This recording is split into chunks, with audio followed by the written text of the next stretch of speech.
Salut à tous, c'est Samsly, j'espère que vous allez bien. En tout cas moi si je suis là c'est que ça va. Aujourd'hui on se retrouve pour une nouvelle vidéo, les règles. Ça faisait partie d'une catégorie être une femme à l'époque quand je l'ai fait en 2017-2018. Mais avec l'évolution de la société on pourrait plus dire la catégorie avoir un vagin, avoir une vulve, voilà. Clairement c'est ça. Donc comme je le disais, avant j'avais une ancienne chaîne YouTube si vous ne le savez pas. Et j'avais fait une vidéo justement sur les règles. Donc à l'époque, il n'y avait pas beaucoup de personnes qui en parlaient. Donc là aujourd'hui, on voit que de plus en plus de TikTokers, de YouTubeurs font des vidéos sur les règles. Mais ça n'empêche pas que je vais en refaire une petite série du coup sur avoir un vagin. Voilà, donc cette vidéo va se composer en plusieurs parties. D'abord mon expérience, qu'est-ce que c'est les règles, comment se protéger et un petit peu d'histoire aussi sur les règles. Voilà.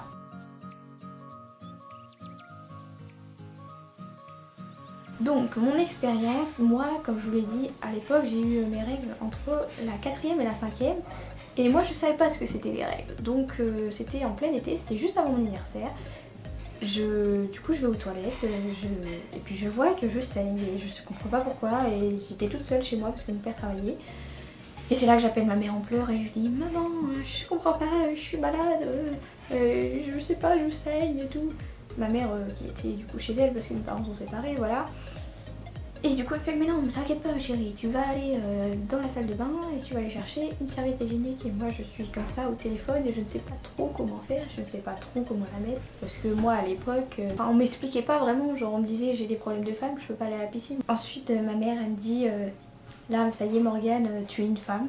Une vie d'une personne avec un vagin c'est marquant. Mais bon, c'est le moment où tu te dis ça y est je peux avoir des enfants, où tu vas être emmerdée toute ta vie jusqu'à tes 50 ans à peu près, voilà.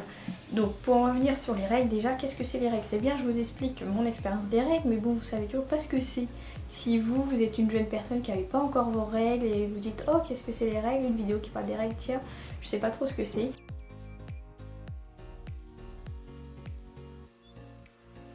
Donc les règles, ce n'est pas ça, d'accord? Ce n'est pas pour mesurer, voilà. Mais effectivement, les règles, ça se mesure dans le temps. Ça peut arriver du collège au lycée, vous voyez, c'est vaste. Chaque femme a les règles quand elle peut, quand son corps veut. Moi, j'étais la première de mes amies à avoir mes règles, donc entre la 5e et la 4e. Qu'est-ce que c'est les règles?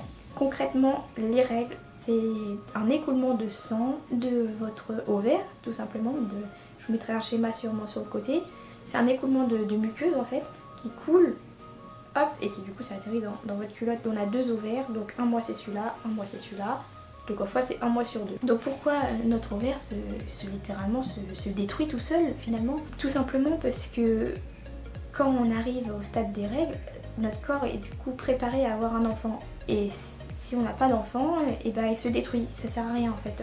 T'as pas d'enfant, je te détruis. On va pas avoir des gosses tous les mois non plus.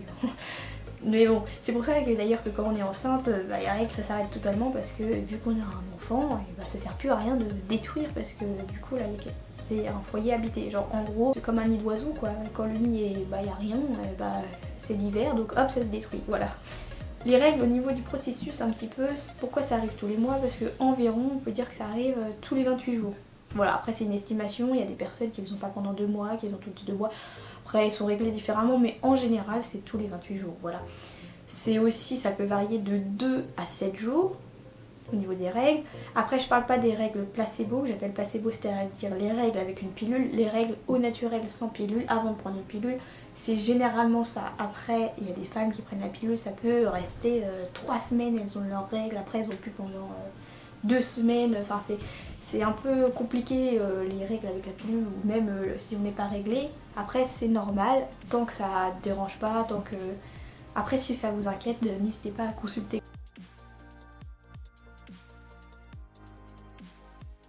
Pour se protéger à l'heure actuelle, moi quand j'ai fait la vidéo, il y avait les tampons, il y avait les serviettes hygiéniques, le classique. Maintenant, ça a un petit peu évolué depuis 2018 quand même, ça se démocratise de plus en plus, donc les serviettes lavables, c'est plus écologique et économique d'ailleurs, et aussi les culottes de règles. Voici à quoi ça ressemble. Ça c'est une culotte de règles, voilà c'est une culotte tout à fait normale, et là dedans il y a une partie voilà, qui est plus foncée, qui est plus épaisse. Donc après il y a différentes matières de culottes de règles, moi j'en ai plusieurs. Vous avez des matières tissu comme ça, mais vous avez des matières un peu maillot de bain. Après c'est en fonction de ce que vous préférez. Il y en a qui n'aiment pas du tout les culottes de règles, il y en a qui adorent. Moi c'est pas mon truc parce que j'ai toujours peur que ça traverse, mais bon ça va. Et au niveau du coup des serviettes hygiéniques, c'est assez comme ça, voilà. Donc là elle est propre, hein. Mais du coup c'est exactement pareil, c'est qu'on la met dans la culotte comme ça. Et hop, ça se clipse comme ça à la culotte. Ça tient bien. Voilà. Donc ça c'est ce que je vous conseille parce que c'est plus écologique, économique. Après il y a aussi au niveau de l'écologie et du bien-être pour vous, c'est tout ce qui est tampons et serviettes bio, voilà. Après parce que oui, les serviettes hygiéniques normales parfumées c'est vraiment l'horreur pour votre fleur intime parce que clairement c'est bourré de produits chimiques, c'est vraiment pas bon, vraiment c'est vraiment pas bon. C'est vraiment toxique de ouf, donc je vous déconseille, voilà. Après il y a eu des petites expériences aussi, si vous voulez voir comment ça fonctionne une serviette hygiénique normale, vous mettez de l'eau, vous savez, sur une serviette hygiénique normale et on voit que ça gonfle. Et après quand tu découpes ça fait un peu comme un granité, il y a plein de vidéos comme ça qui expliquent comment ça absorbe en gros. Donc du coup voilà, je vais vous montrer à quoi ressemble une serviette hygiénique normale, classique, qu'on trouve un petit peu partout dans les commerces avec différentes marques, Always, etc. Marque Repère, etc. Donc du coup ça se décompose, je vais me rapprocher en mode youtubeuse beauté. Voilà, souvent c'est comme ça s'ouvre, comme ça, hop. Hop. Donc là voilà. Là on enlève, je vais pas le faire parce qu'après, moi j'ai pas mes règles en ce moment donc bon. Là on enlève les petites bandes de scotch et là on tire comme ça, tac. Donc ensuite une fois qu'on a fait ça, c'est le même principe que du coup celle qui se lave. Donc je l'ai, encore une fois j'ai gardé le papier. Mais en gros on colle la serviette comme ça. Hop, et on replie les bords, voilà. Le tampon, ça c'est comme si c'était vous quoi, finalement. Bah, à l'envers du coup, vous se penchez et tout. Et là, hop, du coup le tampon il se met comme ça et on enlève la ficelle, voilà. Et ça se met à gonfler comme ça se coince. Donc il faut savoir que du coup après la serviette hygiénique jetable, les culottes de règles, la serviette hygiénique lavable qu'on connaît aujourd'hui, avant les femmes elles ont toujours eu leurs règles, hein. Enfin les personnes avec des vagins elles ont toujours eu leurs règles. D'ailleurs avant c'était un petit peu considéré comme maudit tu vois d'avoir les règles. La semaine de règles c'était dur. Même pour les femmes c'était dur de se protéger effectivement parce que les premiers tampons, qu'on peut appeler ça tampons, qui étaient... c'était un morceau de papier russe quoi un peu, qui était enroulé autour d'un morceau de bois et hop on mettait ça dedans. Ensuite dans les années 80 on a eu les premières serviettes hygiéniques qui étaient en lin, mais en 1898 on l'a remplacé par du coton. Ensuite les premiers vrais tampons du coup qu'on connaît actuellement, ça a été inventé en 1934 par Tampax justement, donc Tampax c'est une vieille marque.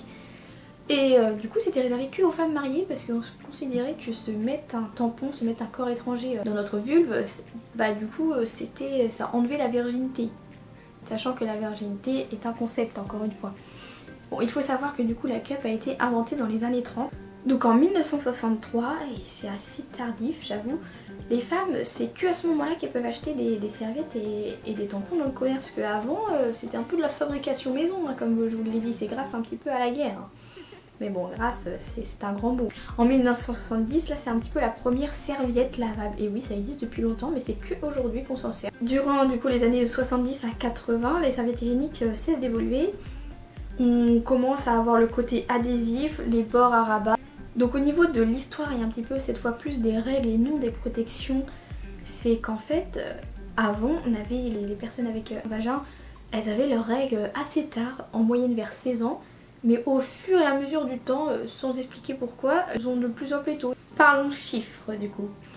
Les femmes ont à peu près leurs règles, je dirais, entre collège et voilà, 50 ans. Donc en moyenne, et c'est une moyenne bien sûr, les femmes ont environ dans leur vie 39 ans leurs règles. 39 ans, ça fait à peu près 500 cycles de règles. Ça fait énormément de coups de serviettes hygiéniques finalement. Eh bien oui, parce qu'il faut savoir qu'environ 5 millions de serviettes hygiéniques et de tampons sont utilisés chaque année en France. Donc cela c'est un impact écologique immense déjà pour la production, et les déchets on en fait quoi, on peut pas les recycler. C'est mieux de privilégier tout ce qui est lavable, tout ce qui est réutilisable, c'est important, voilà. En ce qui concerne du coup pour mieux connaître votre cycle, avant on utilisait un calendrier, mais je sais que maintenant un calendrier ça paraît un peu obsolète et finalement après si vous préférez le calendrier, n'hésitez pas à utiliser un calendrier, c'est-à-dire pour que mieux que vous connaissiez votre corps et que vous connaissiez votre période de fécondité en fait. Ce qui est bien, c'est que du coup sur un calendrier vous dites ouais à peu près 28 jours, vous calculez, ouais à peu près 28 jours, vous aurez à peu près là. Après il y a des, maintenant et c'est vraiment bien, il y a des plateformes qui existent, des applications qui existent pour connaître votre cycle, pour suivre votre avancée des règles. Moi j'utilise Clue, donc c'est pas mal, elle est accès gratuit mais il y a une version payante, je ne connais pas la version payante. C'est une sorte de cycle, voilà. Donc c'est plutôt pas mal comment c'est découpé et vous avez aussi accès à un calendrier. Donc les anciennes règles que vous avez eues depuis que vous êtes sur l'application et les futures règles depuis dans plusieurs mois. Voilà, donc si vous avez un événement prévu, vous dites est-ce que j'aurai mes règles, c'est à peu près une estimation. Je sais que moi ça peut varier 2-3 jours, voilà, mais c'est vraiment bien pour vous préparer. Ça m'a fait plaisir d'en reparler du coup et j'espère refaire d'autres vidéos sur avoir un vagin. À l'époque, les pubs c'était pas de couleur bleue pour les règles. Genre un enfant qui se coupe le doigt, on peut montrer qu'il saigne, mais les règles, non, on montre pas. Aujourd'hui, Always ou d'autres marques, ça a d'ailleurs fait polémique à l'époque, c'était ouais, environ en 2020, où ils montrent le sang, et moi je trouve ça vraiment bien parce que nous, enfin je sais pas, moi quand j'étais petite, je regardais pas forcément les pubs effectivement, mais bon, ça nous prévient pas ce que c'est les règles en fait. Je vous mettrai des liens en description si vous voulez plus vous informer sur les règles, des petites vidéos YouTube que je me suis inspirée pour faire mon petit script. Donc n'hésitez pas à liker, à partager, vous abonner et me dire en commentaire quelles vidéos vous voudrez voir sur ma chaîne. Donc faire des courts-métrages, du coup des petites vidéos informations, des petites vidéos facecam, voilà, des petits vlogs entre guillemets, donc voilà. J'espère que ma vidéo vous a plu. En tout cas moi ça m'a fait plaisir de vous retrouver parce que franchement avec les cours j'ai vraiment pas le temps et ça me manque énormément genre. Mais bon, c'est comme ça, voilà. Donc bon, bisous à vous et à la prochaine.